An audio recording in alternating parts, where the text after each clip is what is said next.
a gente tem uma pauta que é interessante. Eu vi na Revista Oeste agora, nesse final de semana, quem é o deputado Alexandre Leite, que matou um ladrão durante tentativa de assalto.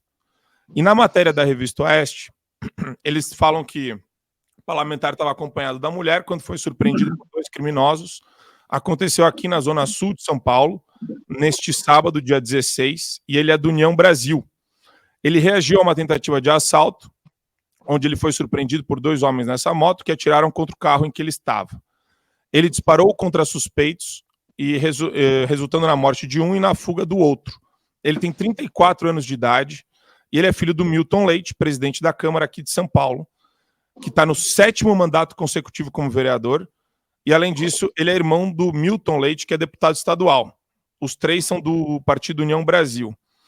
E ele já propôs projetos aí de lei, já foi defensor da flexibilização do acesso de armas de fogo. Em 2019, ele relatou um projeto para o Bolsonaro, visando facilitar a permissão para caçadores, atiradores e colecionadores. No mesmo ano, em entrevista à Piauí, ele compartilhou que teve seu primeiro contato com uma arma aos 14 anos de idade e destacou a sua habilidade com o equipamento. Marco Antônio, eu não gosto nem um pouco do Freud. O Rodrigues sempre cita o Freud, eu sempre brigo com ele. Eu adoro! Só mas Freud. Mas olha, existem... Por pior que seja a pessoa, sempre tem uma frase verdadeira, né? Então, Freud fala uma frase muito verdadeira. O medo de armas é sinal de um retardamento sexual e emocional. E esse retardamento sexual e emocional é causado pela sociedade moderna consumista, pela escola, pela mídia. A nossa sociedade moderna, ela incute um verdadeiro homossexualismo espiritual nos homens, que leva eles a terem medinho de arma de fogo. Só que a arma de fogo, ela não é nem um dever do homem, um direito do homem, ela é um dever. Ela seria um direito, por exemplo, da criança. Mas quando se trata de um homem adulto, é um dever. Ele tem que defender a sua família. Ele tem obrigação. Está na Bíblia. E nunca se concebeu na história da humanidade que os homens, chefes de família, não tivessem uma arma, seja ela um tacape no Paleolítico, seja ela uma espada, seja ela o equivalente atual da espada, que é um fuzil. Então, não se concebe um homem permitir que o governo lhe tome o seu fuzil. Um homem que é contra as pessoas terem fuzis não é homem, não é nada, é menos que um verme, porque pelo menos o verme, ele exerce sua função de verme, ele come carne podre e defeca, e isso é a função de um verme. Agora, um homem que é contra o armamento, ele é menos do que um verme, porque pelo menos o verme está exercendo a sua função de verme. E para mim, quem defende bandido é pior do que um desarmamentista, porque aí ele está defendendo que só os homens maus tenham armas. Então, para mim, ele é o cara que defende bandido, ele é pior que ele é praticamente um demônio. Eu sou um ripinho pacifista. O ripinho pacifista, para mim, é pior do que um agressor. Porque ele depõe contra o que é ser humano. Porque agressores, bandidos, sempre existiram. E a nossa função é destruí-los em combate. Agora, o cara que vem falar, não, vamos ser pela paz, esse sujeito, ele está depondo tanto contra a natureza humana que se isso chega num alienígena, o alienígena é querer nos destruir com raios gama. Então a existência de pessoas que defendem bandido e de pacifistas é perigosa cosmicamente, eu diria. Esse deputado que matou o bandido, ele tem que receber uma medalha. Graças a Deus ele matou um bandido. Aí algumas pessoas, alguns teólogos poderiam falar, olha, o efeito bom foi que ele se defendeu. O efeito colateral ruim é que o bandido morreu. Não, são dois efeitos bons. Ele ter se defendido é bom e o bandido ter morrido é bom. Eu me alegro com o meu coração cristão que um bandido morreu. Esse é um efeito bom. A sociedade está melhor, o mundo está mais feliz. Mais crianças podem sorrir em segurança já que o bandido morreu. Os anjos se rejubilam. E eu peço ao meu Senhor Jesus, como cristão que sou, por intercessão de Maria, na unidade do Espírito Santo, que morra mais bandido, meu Senhor Jesus. Eu vos peço um pedido de Natal que eu faço em nome do Pai, do Filho e do Espírito Santo. Como dever cristão que eu tenho de defender a sociedade, eu defendo que mais bandidos morram. Quanto às armas, arma é um negócio que deveria vender igual amendoim na praia. Não deveria ter background check, não deveria ter teste psicotécnico, porque teste psicotécnico não serve para absolutamente nada. Se teste psicotécnico servisse para alguma coisa, não ia ter policial que mata a própria mulher, igual lamentavelmente nós vimos algumas semanas atrás. Então, esse policial filho da puta que matou a própria mulher, ele passou no psicotécnico. E ele não abre fogo contra um quartel da rota. Ele não abre fogo contra um quartel dos fuzileiros navais. Por quê? Porque ele não é burro. Ele só atira numa mulher desarmada, porque ele é um covarde. Então, que a sociedade inteira seja o equivalente a um quartel da rota. Dá uma arma na mão de todo mundo e acabou, não vai ter um filho da puta para se meter a besta. E se tiver, ele vai durar 2 segundos numa sociedade dessa. Então, arma tem que vender na feira, sem imposto, isenta de imposto, sem regulação nenhuma, com o feirante falando que mulher bonita não paga, mas também não leva. Tem que ser assim. Adorei. Qualquer coisa, Adorei. Qualquer coisa que não seja fuzil na feira, sem imposto e sem documentação, nós já estamos no comunismo. Adrilho Jorge. Adrilho Jorge. Cara, eu acho, e isso remonta sempre àquele debate que a gente está acostumado. Eu tive uma breve oportunidade de debater isso com a Amanda Klein uma vez na Jovem Pan, mas não deu muito tempo para a gente falar. Pega isso que o Cogos falou e vai para os estados americanos, que tem maior flexibilização para você ter acesso às armas. Você vê que o nível de criminalidade é essencialmente menor. E você faz essa comparação porque, como disse o Cogos muito bem, o ser humano não é burro. Você vai num posto de gasolina no Texas para assaltar, todo mundo lá tá armado. Todo mundo que tá abastecendo, se bobear, o pessoal... Se bobear, não. O caixa... Todo mundo que está em volta naquele posto de gasolina está armado. Querendo ou não, é uma forma de defesa individual, mas que tem um efeito na segurança pública em geral. O efeito é psicológico, né? O bandido, ele só respeita aquilo que ele teme. Se você tem uma sociedade potencialmente armada, que estabelece uma legítima defesa que pode matar o bandido, como no caso do deputado Alexandre, matou o bandido, o cara vai pensar 2, 3, 4, 5 vezes antes de assaltar alguém, a não ser que fizer uma grande planificação. Agora, eu vou colocar um pouco de água nessa fervura desse debate, tá? Eu discordo, fundamentalmente, do Cogos, da banalização da venda de armas. Por quê? Você tem que ter um estudo, uma sucessão de testes e sucessivos para saber se aquela pessoa, eventualmente, pode ou não portar arma. Dá para fazer um contraste em relação a essa pauta do deputado que matou o bandido que tentou assaltá-lo, agredi-lo, né, com uma outra pauta que ontem aconteceu, que reverberou bastante também, de um empresário que matou policiais que estavam simplesmente averiguando lá no seu condomínio imagens de segurança de um furto que aconteceu no dia seguinte. Aí, se você olha a percepção do fato que aconteceu, esse empresário, ao que tudo indica, estava bêbado. Esse empresário tinha como posse haxixe, esse empresário tinha como posse maconha, tudo na sua casa, ou seja, estava sob o efeito de drogas, de álcool, e esse empresário, meu caro Paulo Cogos, tinha todos os documentos que lhe possibilitavam ter armas. Eu estou sendo anti-armamentista por causa disso, de um caso específico, ainda que seja quantitativamente melhor achar que a sociedade deva ser armada, não. Mas eu acho que quanto mais testes, quanto mais um arcabouço de testes, e eu acho que um exame toxicológico quinzenal ou mensal que seja, poderia impedir que esse empresário, esse louco, esse empresário que matou uma policial, inclusive, e fez com que seu porteiro fosse morto por tiros de policiais, ou seja, uma tragédia que poderia ter sido evitada se houvesse testes mais profundos, mais incisivos, e que pudesse atestar a capacidade cognitiva e moral de um homem, e biológica, e, como é que eu posso dizer em relação às drogas, de um drogado não portar uma arma. Um drogado de primeira classe econômica, entendeu? Então não dá para banalizar a venda de armas assim, porque uma vez que você... Tudo bem, eu concordo que a sociedade armada é menos suscetível ao crime, mas você banalizar a venda de armas, estabelecer como se fosse isso uma coisa como vender arroz e feijão, não dá. Exatamente, você tem que criar mais impeditivos de acordo com a vida pessoal e social da pessoa, para impedir que um empresário pegue uma arma sob efeito de maconha, cachaça, álcool, uísque, sei lá, e saia matando as pessoas também. É um caso isolado? Pode ser.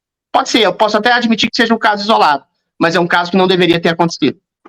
Adriles, o que você está falando é um completo absurdo. Você está criando um sistema de crédito social para o sujeito ter direito de defender a vida. Qual a diferença entre isso que você está falando e um crédito social chinês? Você está condicionando o sujeito a ter um instrumento... O que você chama de crédito social? É um crédito social. Agora, o cara, sei lá, planta uma erva na casa dele e puxa uma erva. Você acha que isso tira o direito do cara de defender a vida da sua família?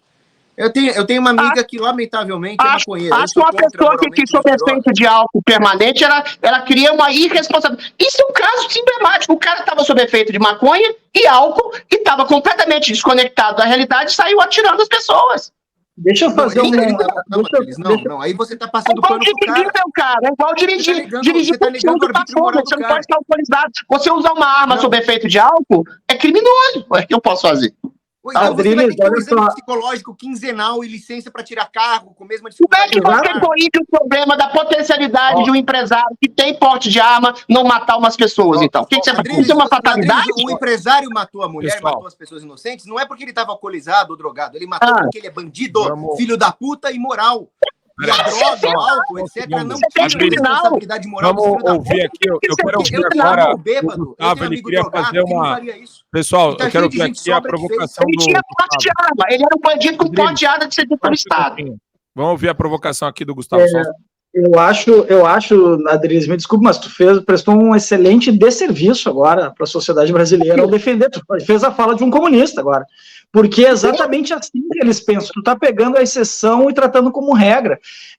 Eu já fiz, eu tenho toda a licença, documentação, tenho armas, é extremamente difícil, existem vários testes, tu precisa fazer, não só o teste psicotécnico, que eu concordo com o Cogos ali, não serve para nada, tu vai lá fazer uns desenhinhos, eu duvido que aquilo ali avalie a capacidade cognitiva, mental e sobretudo moral de alguma pessoa, mas a gente tem que fazer teste prático, são meses e meses que tu espera para ver uma liberação, tu tem que ir constantemente ao clube de tiro, tu tem que estar treinado, adaptado, apto a ter uma arma, não é uma coisa banal ter uma arma, mas deveria ser. Aí eu concordo com o Cogos, porque de outro lado, o bandido não passa por nada disso para ter uma arma.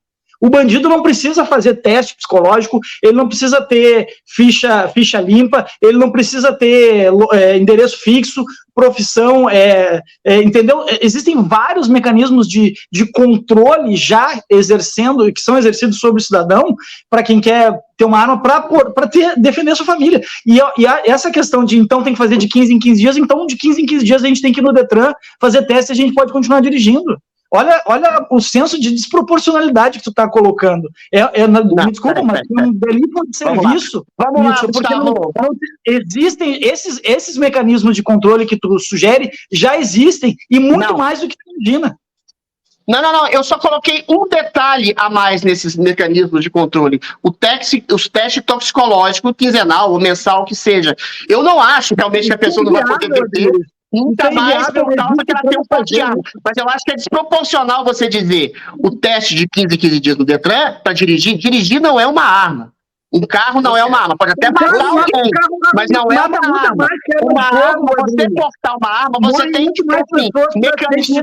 Eu não estou... Gustavo, deixa eu terminar. Deixa eu concluir. Gustavo, eu não estou dizendo para estabelecer uma proibição do armamento da população. Estou dizendo que tem que ter testes, sim, mais rigorosos. Inclusive, eu tenho um exemplo só.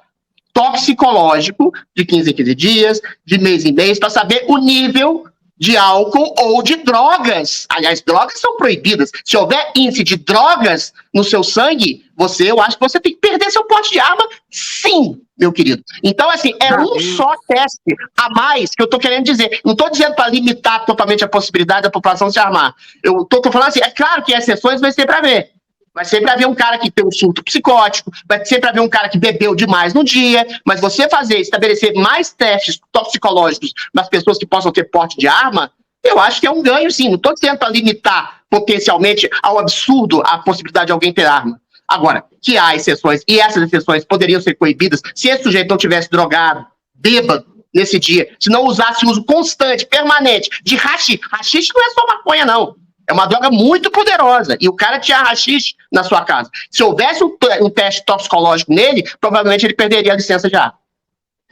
Rodrigues, você está disposto a bancar esse gasto ridículo de ficar fazendo teste nos outros a cada 15 dias? Quem que vai pagar essa merda? Ué, isso aí, cara, não é todo mundo que tem arma no Brasil. Ô, Cogos, primeiro, arma é caro. Arma é uma coisa cara pra caramba. É de coisa de classe A e B. O sujeito que mora lá na favela não tem acesso a comprar, a não ser se seja arma ilegal de traficante. Você percebe? Mas exatamente, Então, como é que você quer que o pobre tenha arma se você vai impor um custo de ficar pagando taxa de fazer testezinho eu não quero o custo de um risco de sair atirando em todo mundo. É só isso. Você tá usando É uma exceção, mas você pode coibir essa exceção por um teste psicológico a mais. Peraí, calma. Eu sou desarmamentista. Marco, deixa eu só fazer um questionamento aqui. Um teste a mais só. Um teste a mais. Agora, vender fuzil em feira, você acha isso legal? Pelo amor de Deus. Maravilhoso, lindo e dá, pra gente fechar o debate, o Gustavo vai falar, eu vou encerrar pra gente partir para a próxima. É uma pergunta retórica, nem precisa ser respondida. Na verdade, assim, diante desta lógica que o Adriles apresentou, se eu estou na minha casa, com a minha família, fazendo um churrasco, tomando uma cerveja, entram bandidos armados, opa, desculpa, não posso fazer nada porque eu tô bebendo. Olha, não tem loja nisso que tu tá dizendo. Não. Mas, enfim, daria um programa só sobre isso, mas, ok. Não falei isso, não. Eu não falei isso, não. Sobre o efeito de álcool que você estiver bebendo, você se defender, é uma coisa. Outra coisa é um sujeito que fazia posse, que tinha posse na sua casa de drogas ilícitas. Ele tinha haxixe e ele tinha maconha. Era um sujeito drogado. O cara tinha posse de drogas. O exame toxicológico quinzenal para estabelecer drogas no seu sangue, você realmente é contra? Eu sou não. Eu só quero... É inviável. O problema... Não é inviável. É uma classe alta que tem acesso à arma. Assim como tem todo mundo tem direito a se defender. Só um segundo aqui. Dá um segundo.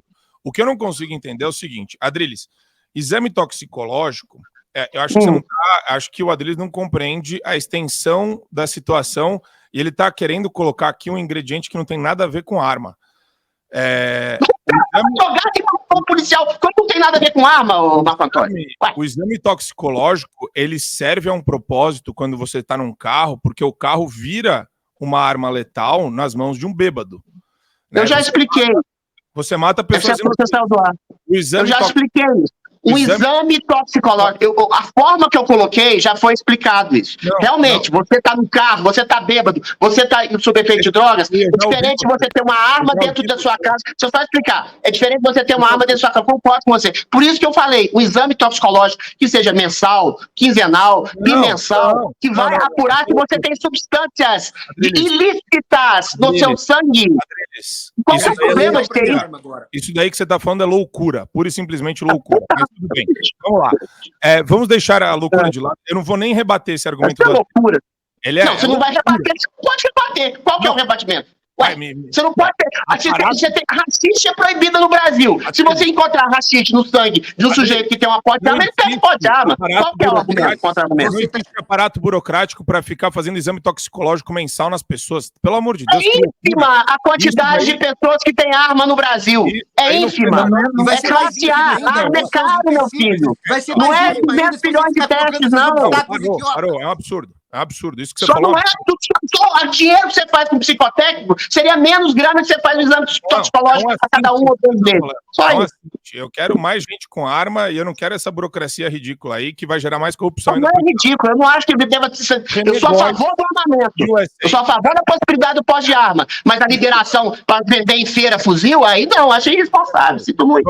Vamos só rodar. Eu preciso rodar. Só mais uma coisinha. Eu tenho uma amiga que ela tem planta maconha em casa e usa. Eu sou moralmente contra esse pecado. Tal. Não pode ter arma. Maconheiro não pode ter arma. Pode sim. Eu não quero que entre um bandido na casa dela e estupre ela. Você não tem direito de desarmar ela. Você não tem direito de condenar uma pessoa só porque ela usa a porra da maconha. Maconheiro e você não tem direito de condenar a morte. Calma. Você quer condenar as pessoas à morte porque usa uma merda de uma planta. Então não fuma maconha. Peraí. Para de fumar maconha. Seu ditador de merda. Calma. Peraí.